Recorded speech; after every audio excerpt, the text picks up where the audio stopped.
ರೈತರು ಕೊಳವೆ ಬಾವಿಗಳನ್ನ ಕೃಷಿಗಾಗಿ ಅದರಲ್ಲೂ ಮುಖ್ಯವಾಗಿ ಅಡಿಕೆ ತೋಟವನ್ನ ಕಟ್ಟಲು ನೀರಿಗಾಗಿ ಸುಮಾರು 400, 500, 600 ಸಾವಿರ ಅಡಿಗಳಷ್ಟು ಭೂಮಿಯನ್ನು ಕೊರೆಸಿದರೂ 4 ರಿಂದ 5 ಇಂಚು ಅಧಿಕ ಪ್ರಮಾಣದಲ್ಲಿ ನೀರು ಬರುತ್ತದೆ. ಇನ್ನು ಕೆಲವರಿಗೆ 1 ರಿಂದ 2 ಇಂಚು 400, 500, 600 ಅಡಿಗಳಷ್ಟು ಆಳವಾಗಿ ಕೊಳವೆ ಬಾವಿಯನ್ನು ಕೊರೆಸಿದ ಒಂದು ಹನಿಯೂ ನೀರು ಬಿಡದೆ ರೈತ ಕಂಗಾಲ. ಇದೊಂದು ರೀತಿಯ ರೈತನಿಗೆ ಅದೃಷ್ಟ ಪರೀಕ್ಷೆ ಆಗುತ್ತದೆ. ಇಲ್ಲಿ ನಾನು ಕೊರೆಸಿದ ಕೊಳವೆ ಬಾವಿಯು 80 ಅಡಿಗೆ ಬಂಡೆ ಸಿಕ್ಕಿದ್ದು 10 ಅಡಿಗೆ ಕೊರೆಸಿದ ನಂತರ ಸಣ್ಣ ಪ್ರಮಾಣದಲ್ಲಿ ನೀರು ಬರುವುದಕ್ಕೆ ಪ್ರಾರಂಭವಾಯಿತು.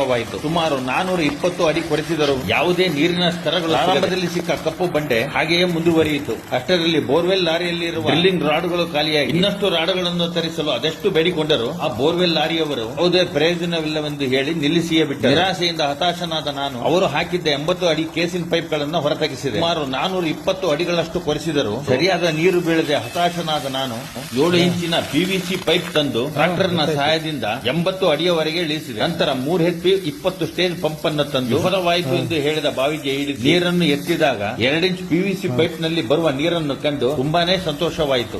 ಇದರಲ್ಲಿ ಬರುವ ನೀರು ನಾನು ಹೊಸದಾಗಿ ಕಟ್ಟಿದ 1 ಎಕರೆ ತೋಟಕ್ಕೆ ಯಾವುದೇ ತೊಂದರೆ ಇಲ್ಲದೆ ನಿರಂತರವಾಗಿ ನೀರು ಉಣಿಸಬಹುದು. ಆದ್ದರಿಂದ ರೈತ ಬಾಂಧವರನ್ನ ಪ್ರಮಾಣದಲ್ಲಿ ಬಿದ್ದಂತಹ ನೀರಿನ ಬಾವಿಗಳನ್ನ ಹಾಗೆಯೇ ಮುಚ್ಚಿ ನಿಷ್ಕ್ರಿಯಗೊಳಿಸದೆ ಈ ರೀತಿಯ ಸಣ್ಣ U4 ಮೋಟಾರ್ನಿಂದ ನೀರನ್ನ ಅನುಪಯುಕ್ತ ಎಂದು ಹೇಳಿದ ಕೊಳವೆ ಬಾವಿಗಳಿಂದ ನೀರನ್ನ ಎತ್ತಿ ನಿಮ್ಮ ತೋಟಗಳನ್ನ ಉಳಿಸಿ ಬೆಳೆಸಿ ಆದಾಯವನ್ನ ಪಡೆದು ಪ್ರಗತಿಯನ್ನು ಹೊಂದಬಹುದಾಗಿದೆ.